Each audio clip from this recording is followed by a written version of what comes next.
मग भावांनो काय चालू आहे काय नाही? हा काय नाही कुठं काय होता काय निवांत. उन्हाळा आहे, चला ना कोकणात बिकणात जाऊ फिरायला आपण. अरे जाऊ ना, चल ना. कालच गाडी सर्व्हिसिंग केलेली आहे. मस्त रात्री जाऊ, मस्त टाकाटाकी पण होईल. जातानी सगळी सोय करून जाऊ गाडीत आणि जाऊ निघू. अरे काय रे सारखं तुझं पिऊन जायचं आणि हे जायचं ते जायचं.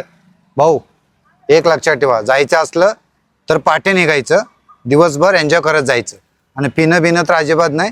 आणि जर का पेस जात असेल तर मी तुम्हाला पण जाऊ देणार नाही, मी पण येणार नाही. अहो तुम्हाला यायचं नसेल तर नका येऊ, आम्हाला तरी जायचंय, आमचं तरी एन्जॉय होईल. तुम्ही तर पेत नाही, कशाला मग आमचं तरी मूड खराब करताय? नका येऊ तुम्ही. आपण जाऊ दारू पेत पेत एन्जॉय करत जाऊ मस्त. मजाच नाही. आणि तुला तर माझ्या ड्रायव्हिंग वर विश्वास आहे ना, माहिती आहे एकदम फकट होऊन जायचंय. काय आज गाडी चालवतोय का? भाऊला यायचं तर येऊ दे, ना तर भाऊ जाऊ दे. जाऊ दे मग. अरे तुमचं सगळं बरोबर आहे, पण ते भाऊ म्हणते ते पण काही चुकीचं नाही ना. अरे नाईट ड्रायव्हिंग करताना लागू शकतो ना डोळा बिळा, आणि पाटे पाटे किती झोप लागते माहिती आहे ना. झालं चुकून काय कमी जास्त तर सगळ्यांची लाईफ कशाला धोक्यात घालायची. आणि सकाळी पण जाऊ शकतो ना आपण फिरायला, दोघं तिघं ड्रायव्हर आहेत, करू शकतात ड्रायव्हिंग. आणि पिल्यावर काय सुधरत नाही माहितीये भावा. 4 वेळा धडकता धडकता वाचलोय तुझ्या गाडीमध्ये आम्ही, कळलं का? आणि हे काल परवाचाच विषय आहे.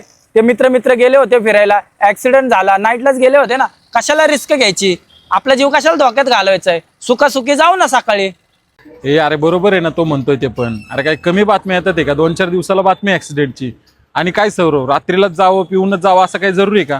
तुला प्यायची तो गाडीत बसून पे ना, दिवसा पण पिऊ शकतो. गाडी चालवलं तर काय मी आहे हाय कुणी गाडी चालवल. मित्रांनो ते बोलतोय ना ते बरोबर आहे. सकाळचं निघू आपलं का हो?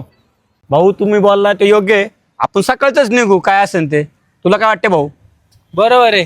तर मित्रांनो या व्हिडिओद्वारे हाच संदेश द्यायचा आहे. काल परवा ऍक्सिडेंट झाला होता, तर तो कशामुळे झाला ते आपल्याला माहिती नाही, पण नाईट ड्रायव्हिंग शक्यतो टाळा आणि दारू पिऊन ड्रायव्हिंग करणे हे टाळा.